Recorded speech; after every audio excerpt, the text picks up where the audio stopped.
Welcome to the deep dive. Today, we're going to be looking into the fall of Syrian President Bashar al-Assad. You've given me a really interesting mix of sources for this, mostly from Arab and international media, and I'm already noticing some fascinating discrepancies in how this is all being portrayed. Yeah, the different narratives surrounding Assad's departure, particularly from Russia and Iran, they're very revealing. It's not just about what happened, but how each country wants to frame its role and influence in the situation. Exactly. We know for sure that Assad fled Syria on the 8th of this month, following the fall of Damascus, to opposition forces, groups actively fighting against his regime. But the why and how of his exit are where things get murky. Right. Russia, a longtime ally of Assad, quickly issued a statement claiming that he relinquished his position after negotiations and ordered a peaceful transfer of power. On the surface, it creates an image of a controlled and planned transition. But then we have Assad's own statement released almost simultaneously, which throws a wrench into that narrative. He insists that neither he nor anyone else ever discussed resignation or seeking asylum. He even specifically mentions his escape to the Russian base in Latakia, adding another layer of intrigue to the story. It's curious, isn't it? Assad's statement doesn't explicitly deny that the topic of resignation came up at some point, which leaves a lot of room for interpretation. Was Russia perhaps trying to manage the optics of the situation, presenting a more orderly picture than reality? That's an interesting point. Maybe they wanted to downplay the perception of their ally being forced from power, especially after investing so much in supporting him. It would certainly make sense for them to try to project an image of stability and control. Absolutely. Russia's narrative allows them to maintain a degree of influence in the unfolding situation, even if the reality on the ground was messier than their official statement suggests. Now let's talk about Iran, another key player in this whole situation. Their narrative takes some pretty dramatic turns. At first, there was praise for the Syrian regime's decision to avoid further military conflict, painting it as a wise and calculated move. But that quickly shifted to blaming a conspiracy against Assad, claiming it was orchestrated because he refused to bow to international pressure and include opposition forces in his government. This is where the inconsistencies start to get really intriguing. Right. On one hand, we have the Iranian ambassador to Syria praising Assad's decision to avoid confrontation. But then, almost simultaneously, Iran's semi-official Mehr news agency publishes an analysis blaming Assad's downfall on his supposed distancing from Iran in favor of closer ties with the U.S. What's fascinating here is how quickly the narrative shifted from praising Assad's judgment to implying he was perhaps naive or even manipulated by promises of economic benefits from the West. It makes you wonder what was happening behind the scenes in Iran. It does. And it doesn't stop there. We have further claims blaming the Syrian army's inability to hold back opposition forces, intelligence failures, and even a Zionist-American conspiracy being thrown around by Iranian state media. It's almost dizzying how many different explanations are being offered. This inconsistency suggests that Iran might be grappling with internal divisions and anxieties over their loss of influence in Syria. Perhaps different factions within Iran are pushing their own narratives, reflecting their own agendas and interpretations of events. So maybe these shifting narratives aren't just about controlling the message to the outside world, but also about internal power struggles and debates within Iran itself. Exactly. The fall of Assad represents a significant strategic setback for Iran, and their response seems to reflect a degree of confusion and uncertainty about how to navigate this new reality. It's as if they're still trying to figure out what happened, who to blame, and what their next move should be. Indeed. The way Iran ultimately chooses to frame this event will likely have a major impact on their future actions in the region. Speaking of Iran's actions, one detail from their narrative really caught my eye. It was the claim by the Mehr news agency that Assad was lured away from Iran by empty promises of economic improvement from the United States. It almost seems like an attempt to deflect blame from Iran itself. Yes, that's a very peculiar detail. Presenting Assad as being manipulated by the West not only shifts blame away from Iran, but also potentially undermines his image as a shrewd political leader, further justifying Iran's distancing from him. It makes you wonder, was there genuine concern within certain circles in Iran about Assad's alleged pivot towards the U.S., or was this just a convenient scapegoat to explain away their strategic loss? It's a question worth considering. Perhaps there were legitimate concerns within Iran about losing their foothold in Syria, and this narrative serves to reinforce those anxieties. This whole situation is like peeling back layers of an onion. The more we look at these narratives, the more questions arise. It's a reminder that geopolitical events are rarely as straightforward as they seem. There are always multiple perspectives, hidden agendas, and internal dynamics at play that shape how events unfold and how they are portrayed. And that's what makes this deep dive so fascinating. Now let's move on to... Let's shift our focus now to the implications of Assad's fall for Iran's regional influence. The collapse of his regime forced Tehran to withdraw its forces and affiliated militias from Syria, marking a significant strategic loss. After decades of leveraging Syria as a base for projecting power in the region. It's a major blow to Iran's ambitions in the Middle East, wouldn't you say? Absolutely. Syria was a crucial link in what's often referred to as Iran's Shia Crescent, a network of alliances and influence stretching from Tehran to the Mediterranean Sea. Assad's removal disrupts this network and weakens Iran's ability to exert pressure on rivals like Israel and Saudi Arabia. It also raises questions about the future of Hezbollah, the Lebanese militant group that has been heavily supported by Iran and played a key role in propping up Assad's regime. That's right. Hezbollah's involvement in the Syrian conflict has been costly both in terms of manpower and resources. With Assad gone, they face a more precarious situation, potentially losing a vital supply line and strategic depth. So Assad's fall has created a ripple effect, destabilizing not only Syria, but also impacting the balance of power in the entire region. Precisely. And it's important to remember that this power vacuum won't stay empty for long.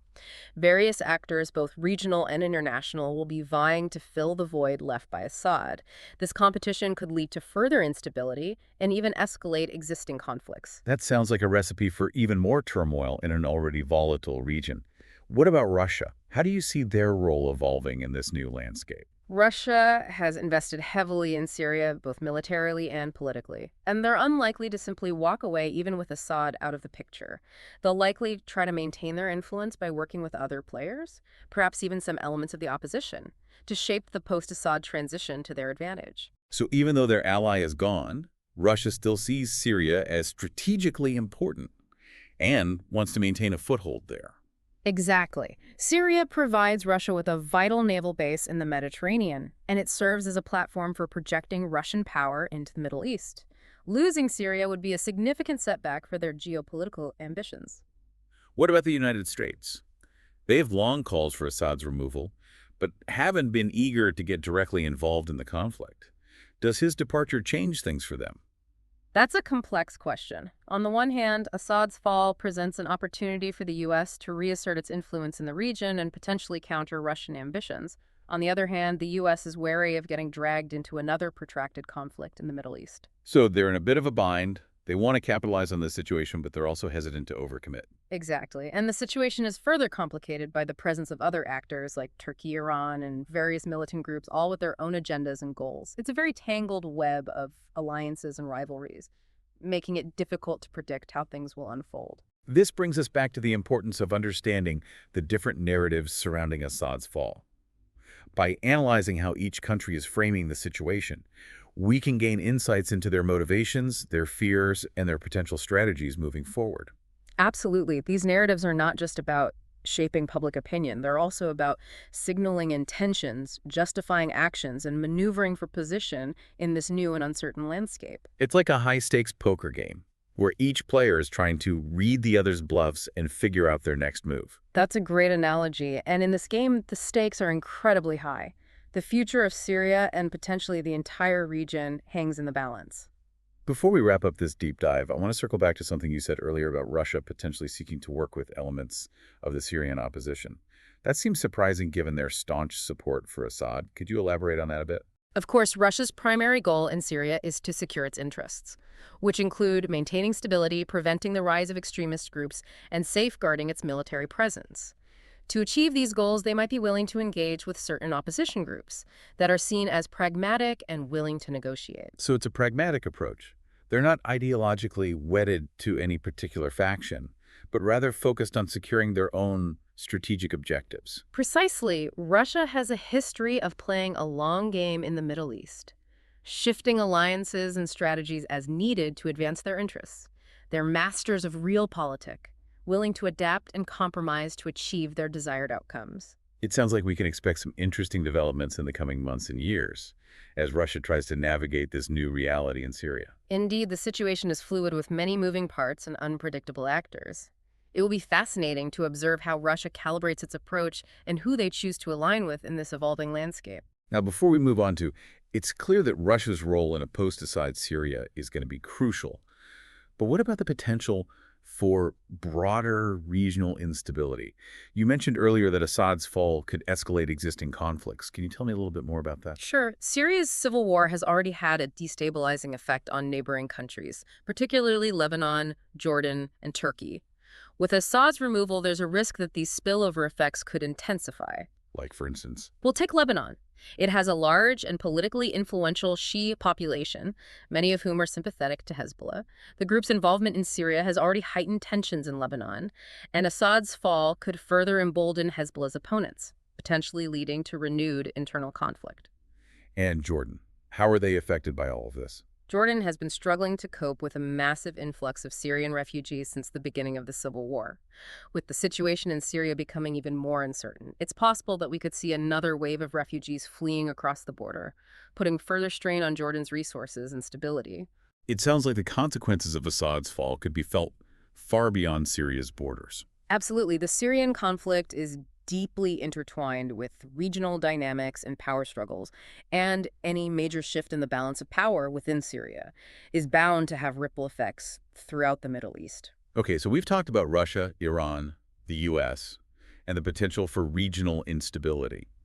But what about the Syrian people themselves? What does Assad's departure mean for them?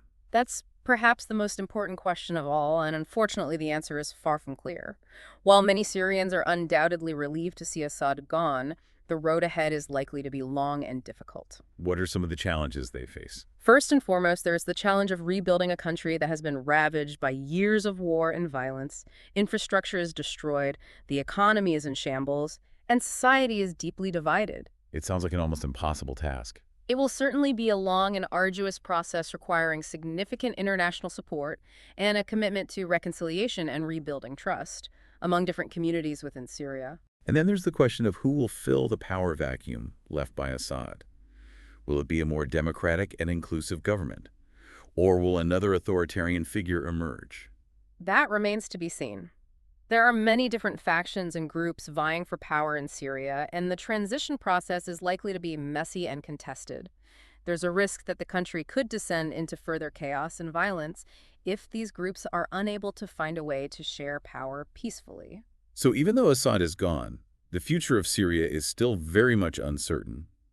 What can our listener take away from all of this? It seems like we've only scratched the surface of a very complex situation. That's true, but I think the key takeaway here is the importance of understanding how events are shaped by multiple narratives. Often with conflicting agendas, interpretations, it's crucial to dig beneath the surface to consider different perspectives and to question assumptions. It's a reminder that the world is a messy and complicated place, and there are rarely easy answers or straightforward solutions. Exactly, but by engaging with these complexities, by seeking out diverse sources of information, and by thinking critically, we can develop a more nuanced and informed understanding of the world around us. And that's what the deep dive is all about. We hope this exploration of Assad's fall has encouraged you to keep asking questions, keep exploring different perspectives, and keep diving deep into the issues that matter. It's my pleasure. Until next time, happy diving.